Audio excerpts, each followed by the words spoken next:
इच्छाओं में भेद हो सकता है। इसमें इच्छाओं में भेद हो सकता है, परंतु इच्छा का जो विषय होता है उसमें भेद नहीं होता है। इस संसार के अंतर्गत कैसा भी जीव क्यों न हो, इनकी इच्छाएं, इनकी प्रवृत्ति, इनकी क्रियाएं, इनकी चेष्टाएं, इनमें अपने को भेद दिखाई दे सकता है, परंतु सबके मूल में जो मुख्य वस्तु है, जीव मात्र की सचमुच में जो चाहना है, उसमें भेद नहीं होता है। समझ में आया?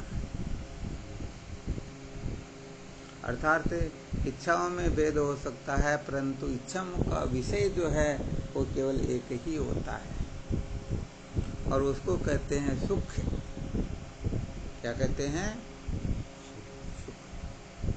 जीव मात्र जो है चाहे किसी भी प्रकार की क्रिया चेष्टा क्यों नहीं कर रहा हो, परंतु उसके मूल में केवल और केवल मात्र प्राप्तव्य वस्तु है तो वह है सुख, और यदि त्यागने योग्य कोई वस्तु है तो वह है दुख। अर्थात जीव मात्र सर्व दुखों की अत्यंत निवृत्ति और परमानंद की प्राप्ति ही चाहता है। क्या चाहता है? प्राप्ति। तो यहाँ पर एक विलक्षण सूत्र निकलता है, और वह सूत्र क्या है? जो सचमुच में सच्चा जिज्ञासु होता है वह इस बात को अच्छी तरह से समझ जाता है कि जीव मात्र जो है सुख के लिए ही प्रवृत्त हो रहे हैं। हाँ, इनकी क्रिया चेष्टा कुछ अलग हो सकती है, परंतु चाहते ये सुख को ही है, या किसी और वस्तु को चाहते हैं। तो उत्तम जिज्ञासु इस जगह पर संसार से विरक्त हो जाता है।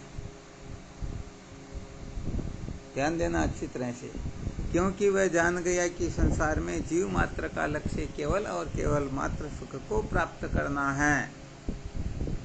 हाँ, ये नहीं जान रहे वो, ये इनका दोष हो सकता है, परंतु चाहते ये परमात्मा को ही, परमात्मा के सिवाय किसी को चाहते ही नहीं चाहते ना। तो इनकी क्रिया चेष्टा ठीक है या गलत है?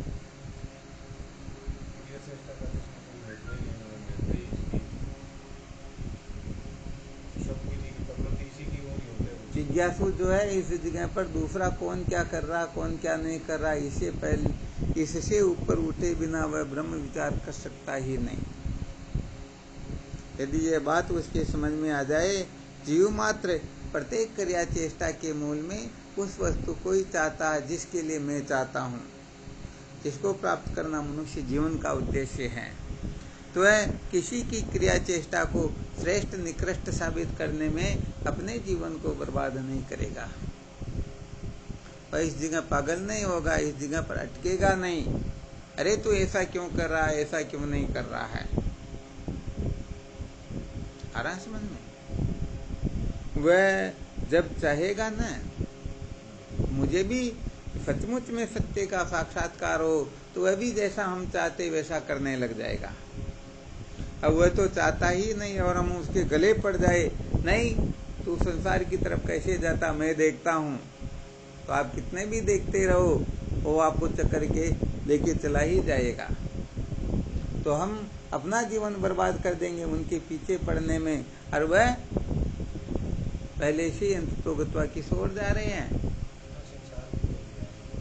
ना। इसलिए जो सच्चा जिज्ञासु होता है वह कौन क्या कर रहा है इसको लेके अपना दिमाग खराब करता ही नहीं, क्योंकि दूसरों के बारे में दिमाग खराब करेंगे तो बताओ हम ब्रह्म विचार कर सकेंगे क्या? नहीं कर सकेंगे ना। हाँ, ये गुड्ड रहस्य एक प्रकार से कहने का मतलब इसको ही बहिर्मुक्ता कहते हैं। हाँ, ये अवश्य है कि खुद के घर की सफाई हो गई हो ना, और फिर दूसरों के घर की सफाई करे तब तो कुछ बात बन सकती है। अपने घर की सफाई तो अधूरी पड़ी हुई है और दूसरों को नसीहत देने में रह जाते हैं। तो ज्यादातर साधक सत्य का साक्षात्कार नहीं कर पाते, इसके मूल में क्या है? यही सबसे बड़ी गड़बड़ है। वह संसार को ठीक करने में रह जाता है और संसार सचमुच में कभी भी ठीक होने वाला है ही नहीं। जिसके मन में जो आ रहा वो करेगा ही करेगा, चाहे आप चाहे कितनी शक्ति लगा करके देख लो, परंतु वह वहां से हटेगा नहीं। चाहे वो किसी न किसी प्रकार की युक्तियां निकालेगा, परंतु वह उसको करके ही रहेगा। तो समय तो अपना भी व्यर्थ बर्बाद हो गया ना, सार्थक थोड़े हो रहा।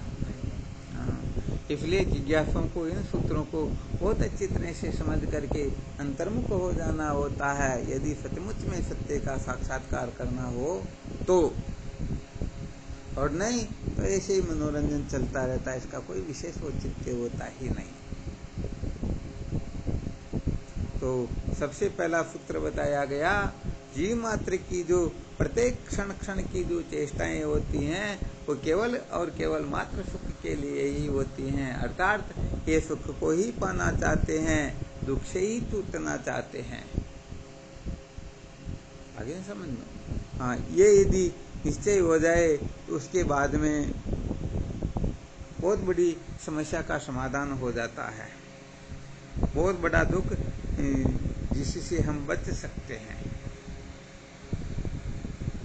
क्योंकि प्राय ये देखा गया है, जो जिनका संग करता है यदि वह भी उनके समान ही सत्य का साक्षात्कार करने वाला, तब तो संग बड़ा विलक्षण फायदेमंद हो जाता है। परंतु यदि वह सत्य का साक्षात्कार नहीं करना चाहता है तो अपने को भी पकड़ करके संसार में गिरा देगा। या तो अपने में इतना पावर हो कि उनको पकड़ कर खींच कर बाहर निकाल ले, या उनके साथ डूब जाए। उनके साथ बात इतनी सी है। तो ये जो सूत्र होते हैं, ये सूत्र अपने को संसार से विरक्त कर देते हैं। हाँ, ये चाह तो उसी वस्तु को रहे, परंतु यदि कुछ कमी रह रही तो इसका मतलब इनमें कुछ न कुछ गड़बड़ है। उस गड़बड़ को यदि निकाल देंगे तो ये भी क्या कर लेंगे? सत्य का साक्षात्कार कर लेंगे ना 100%। और नहीं निकालेंगे तो ऐसे ही जन्मते मरते रहेंगे। हाँ बिल्कुल, जो सत्य का साक्षात्कार नहीं करेगा वो तो जन्मेगा मरेगा ना, उसे तो भटकना ही होगा ना, उसकी हम क्या परवाह करें। तो सचमुच में भटकना नहीं चाहता है उसके लिए भले कुछ बात और हो सकती है, और जो भटकना नहीं चाहता है तो वह तो सत्संग को छोड़ करके संसार की ओर तो जाएगा ही नहीं, संसार को महत्व देगा ही नहीं, क्योंकि उनकी दृष्टि में सत्संग से श्रेष्ठ और कुछ वस्तु है ही नहीं। ये विशेष बात है। जिसको श्रेष्ठ समझता उसी की प्रवृत्ति हो जाती है, उसी ओर होगी, बिल्कुल पक्की बात है। बरसात की बूंद एक ही, बरसात की बूंद एक ही है, और जिसका संग करता वैसा फल होता है। बस वो स्वाति नक्षत्र की बूंद जिसका संग करेगी, केले में कपूर बना देगी, सर्प में जहर बना देगी, सीपी में मोती बन जाएगी। बूंद वो की वही है, परंतु वो पात्र तना व्यवहारा। तो यहाँ पर संकेत इतना सा किया जाता है कि संसार के अंतर्गत तो केवल और केवल मात्र जिनके जीवन का लक्ष्य विषय सुख ही है, यदि हम उनके संग को महत्व देंगे तो निश्चित रूप से अपना पुण्य नष्ट होगा, हम ब्रह्म विचार से भटकेंगे और सचमुच में साक्षात्कार तो कर पाएंगे ही नहीं। तो यदि वो इन विषय सुखों में न्यूनता देखते हैं, इनको अल्प समझते हैं, तब तो हम उनके लिए पुरुषार्थ करें तो बात और हो जाती है।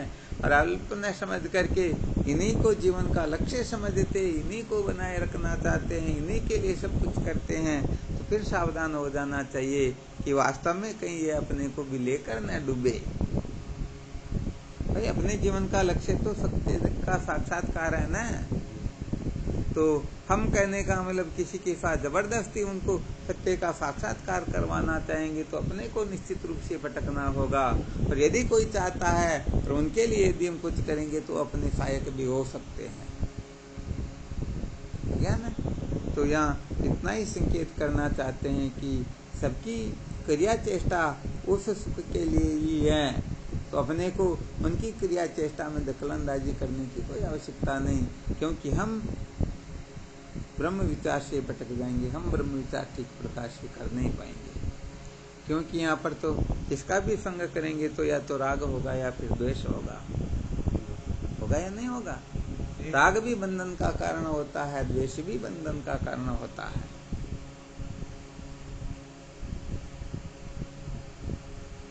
तो यहाँ पर केवल और केवल मात्र अपने बारे में अच्छी तरह से मंथन करके देखना चाहिए। प्रत्येक क्रिया चेष्टा का तात्पर्य ब्रह्मात्मा के बोध में ही है। प्रत्येक क्रिया चेष्टा के मूल में सुख की प्राप्ति ही मुख्य है। तो यहाँ सब कुछ वही है, तो हम जो कुछ कर रहे हैं इसे साक्षात्कार क्यों नहीं हो रहा, बोध क्यों नहीं हो रहा, कहाँ गड़बड़ हो रही है, उस गड़बड़ को निकालने की चेष्टा करें, उसी जगह पर मंथन करें, उसी का अभ्यास करें। तो ये तो पता अपने को बिल्कुल चल ही जाता है, ऐसी कोई बड़ी बात है नहीं। तो यहाँ पर पहले अपने को कंप्लीट हो जाना चाहिए, फिर बाकी कुछ भी करे तो ऐसी कोई दिक्कत नहीं, क्योंकि गंदी झाड़ू से सफाई नहीं होती है। हाँ, इसलिए ये वेदांत विचार जो है केवल और केवल मात्र अंतर्मुक्ता का ही मार्ग है। ये अंतर्मुख ही बनाता है, अंतर्मुक्ता के सिवा इसका कोई उद्देश्य होता ही नहीं। तो जो कहने का मतलब बहिर्मुख होते हैं वे सचमुच में इस रास्ते पर चल ही नहीं रहे होते हैं। ऐसा समझो अभी तक उनका चलना शुरू ही नहीं हुआ।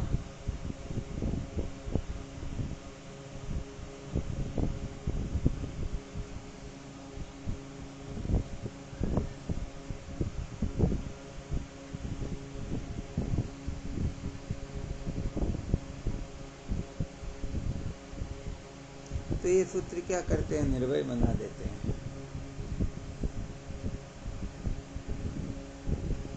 और जब तक जीवन में निर्भयता नहीं आती है तब तक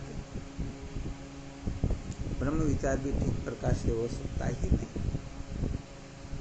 हो सकता है क्या? हाँ, बिल्कुल बिल्कुल सत्य बात है। इसलिए हमारी समस्त क्रिया चेष्टा उसी के लिए है। यहाँ पर देखना यह है कि इन क्रिया चेष्टाओं से हम उस परम सत्य का साक्षात्कार कर सकेंगे या नहीं। यदि नहीं तो फिर यहाँ बदलाव करने की कोशिश करो, और क्या है।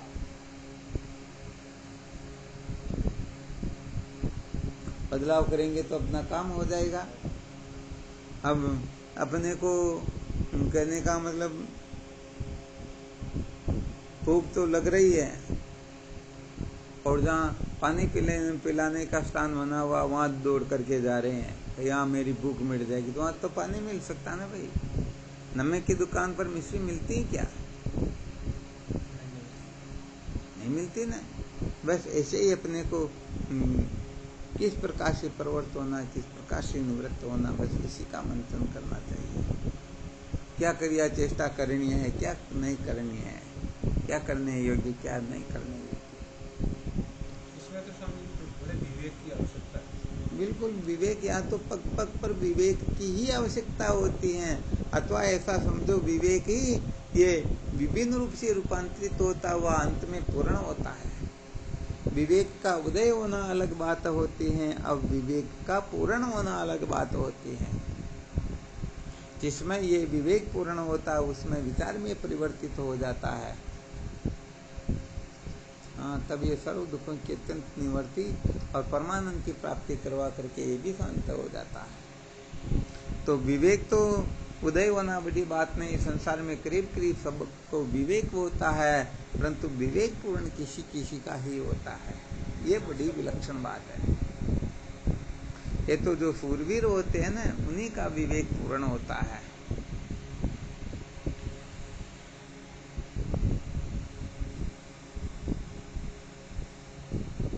तो स्वामी जी परवर्त तो वैसे देखा जाए तो सभी जीव परवर्त होते हैं, परंतु मानव शरीर जो जिनको मिला वो विशेष रूप से परवर्त होते हैं। इसके लिए परवर्त होते हैं, परंतु प्राप्त कोई कोई करता है। हाँ, बिल्कुल सत्य बात, क्योंकि प्रवृत्ति ठीक नहीं है ना, क्रिया चेष्टा यदि ठीक नहीं है, अरे नाम रूप को जो महत्व दे रहे, अस्थि भांति प्रिय की ओर से आंख बंद करे तो उनको प्राप्ति कैसे होगी? प्रवृत्ति तो अपने को अस्थि भांति प्रिय के लिए होनी चाहिए ना, परंतु नाम रूप के चक्कर में पड़ गए तो बस भटक गए, और क्या? फिर जीवन सार्थक थोड़ी होगा, क्या नहीं होगा ना। हाँ, बस ये विशेष बात हो जाती है। फिर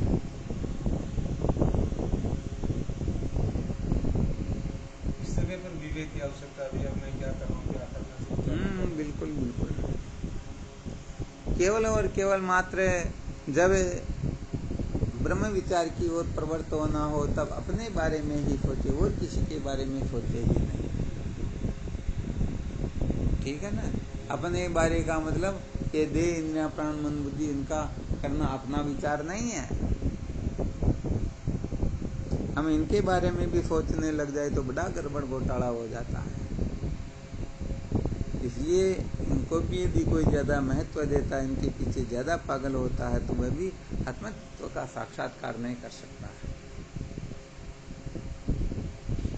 इसलिए इन सबसे ऊपर उठना होता है, सबको कतरा समझना होता है।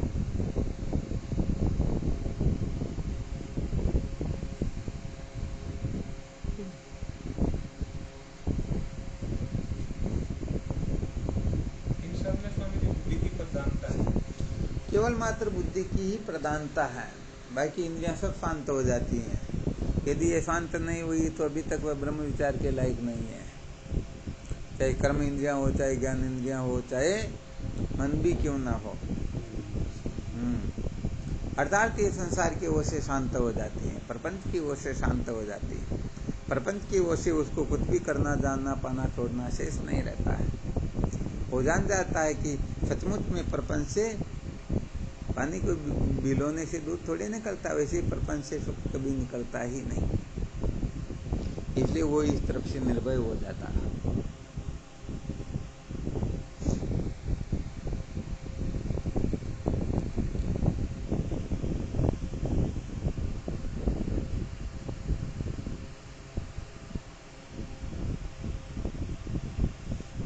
बिना समझे दुखों का अंत होता ही नहीं, ये विशेष बात है।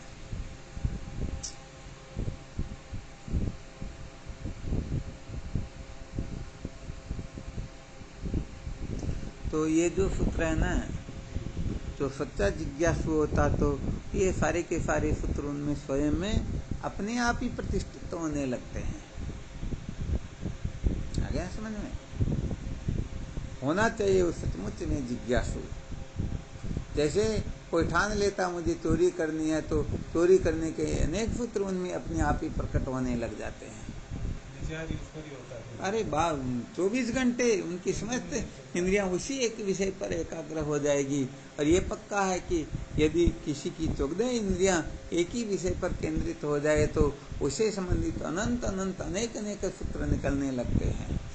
इसलिए ध्यान रखना चाहिए, तो सचमुच में जितना अंतर्मुख होगा, जितना एकाग्र होगा, जितना लक्ष्य पर अडिग होगा, उनके हृदय से उतने ही सूत्रों का प्राकट्य होने लगेगा। यदि नहीं होता है तो समझो ये गोबर गणेश ही है। हाँ, कोई मतलब नहीं है इनका, क्योंकि सीखी सिखाई बातें ज्यादा काम थोड़ी करती है। ये तो वो जैसे नहर के पानी से कुएं को भर देना होता है, तो कब तक चलेगा? 2, 5, 10 घंटे चल जाएगा ज्यादा से ज्यादा, परंतु बाद में तो खाली हो गया। और यदि समुद्र की सीर मिली हुई है तो अरे फिर तो 10 इंजन लगाओ ना एक साथ, क्या फर्क पड़ता? हाँ, बस यही विशेष बात होती है। तो सचमुच में अपने को सच्चा जिज्ञासु होना।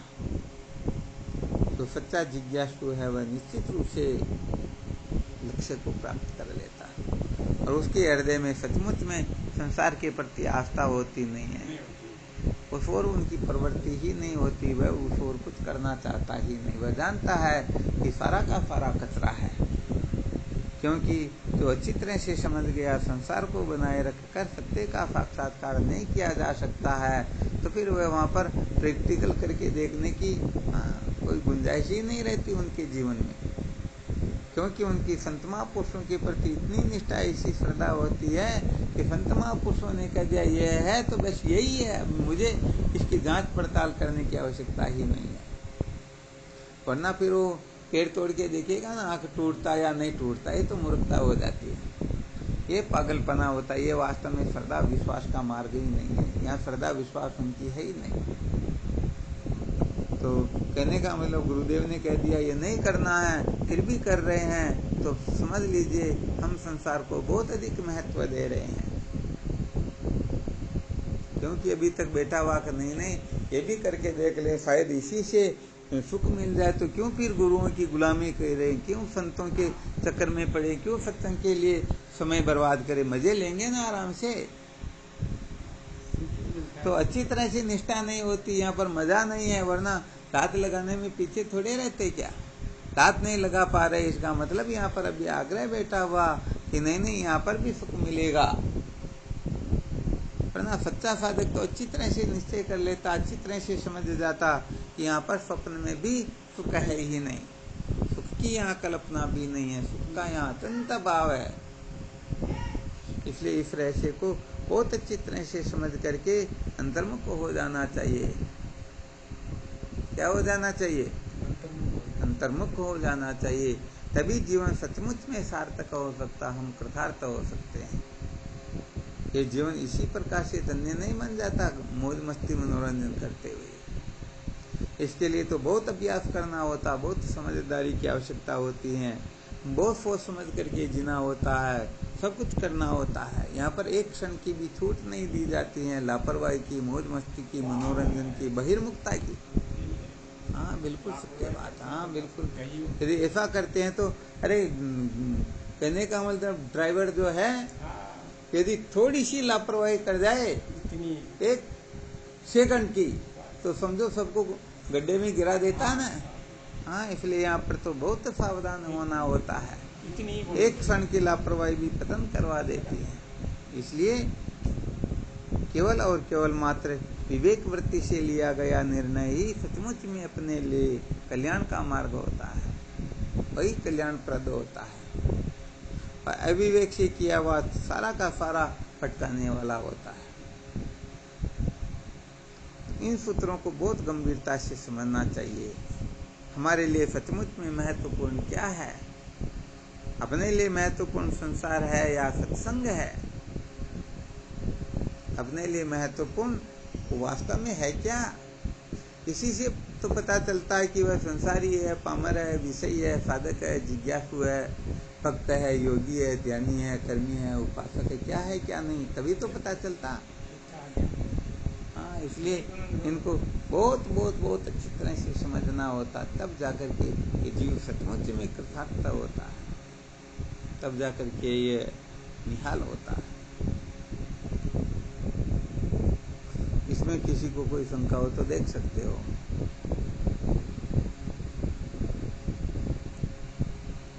क्रिया चेष्टा का इसमें कोई भेद नहीं है।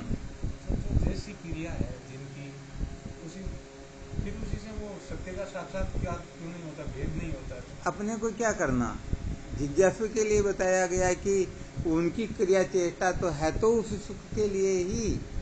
अब प्राप्त कर सकता या नहीं कर सकता वो जाने, उनका काम जाने। आपको ब्रह्म विचार करना तो ब्रह्म विचार करो ना, वो क्यों कर रहा, कैसे कर रहा, कब तक करेगा, कब छोड़ देगा, अपने को क्या लेना देना। यदि संसार के लिए अपन ऐसा जो करेंगे तो अपन तो भटक जाएंगे ना।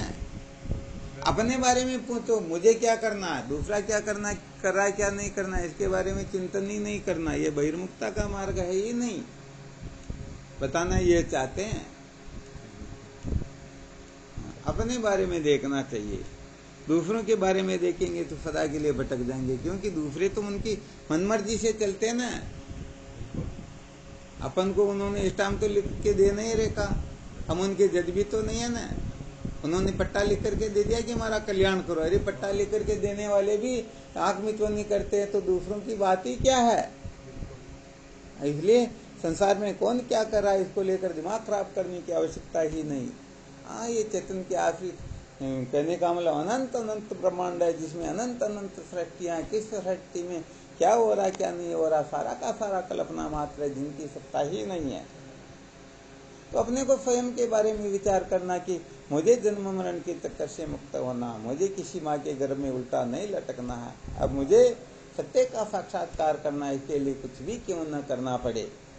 तो यहाँ पर कुल मिलाकर के ये समदमादि साधन जीवन में कैसे जागृत होते, उसके लिए थोड़ा संकेत किया जा रहा है कि केवल और केवल मात्र बहिर्मुखता का त्याग हो जाएगा तो हम सचमुच में फट संपत्ति से युक्त हो जाएंगे।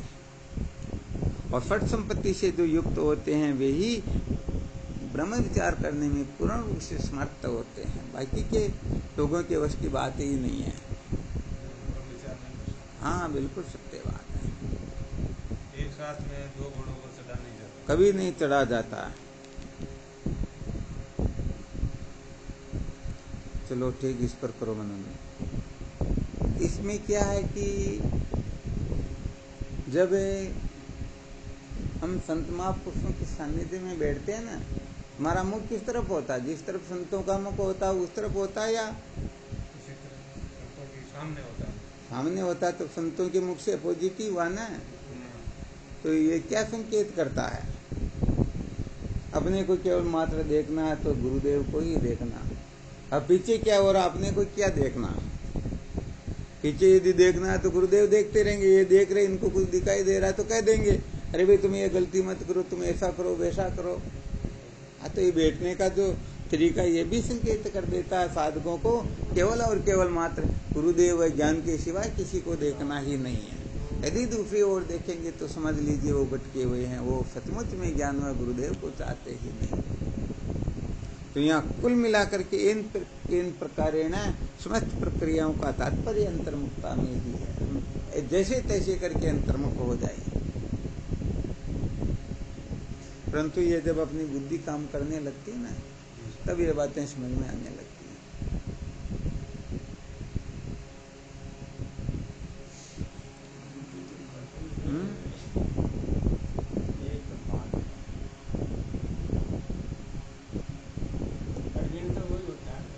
हाँ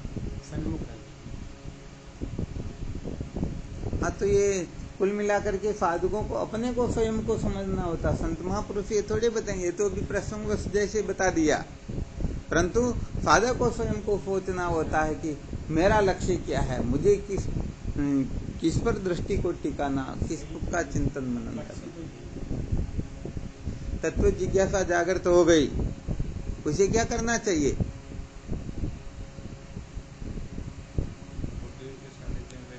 अरे उनको तो केवल गुरुदेव का संग ही करना चाहिए ना।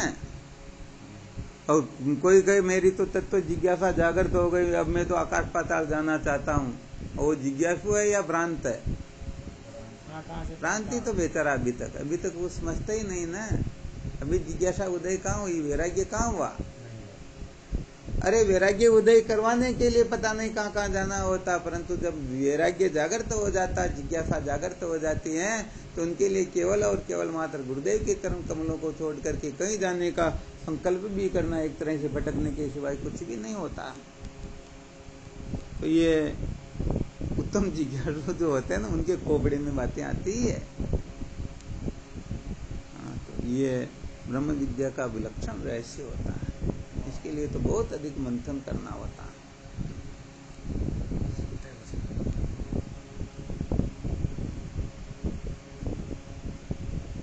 परंतु गड़बड़ तो ये होती है ना, दूसरी जगह तो हम स्वतंत्र रहते हैं, तो चाहे जो कर सकते हैं, परंतु गुरुओं के आश्रय में रहे तो यहाँ तो बंध के रहना पड़ता, और बंधन पसंद नहीं होता, बनना चाहते नहीं ना, मजे लेना चाहते। तो ब्रह्म विद्या थोड़ी चाहते, क्या मजे लेना चाहते हैं हम, इसलिए बंधना नहीं चाहते हैं।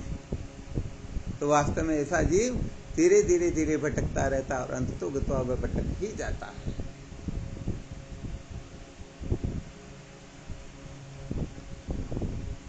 चलो ठीक।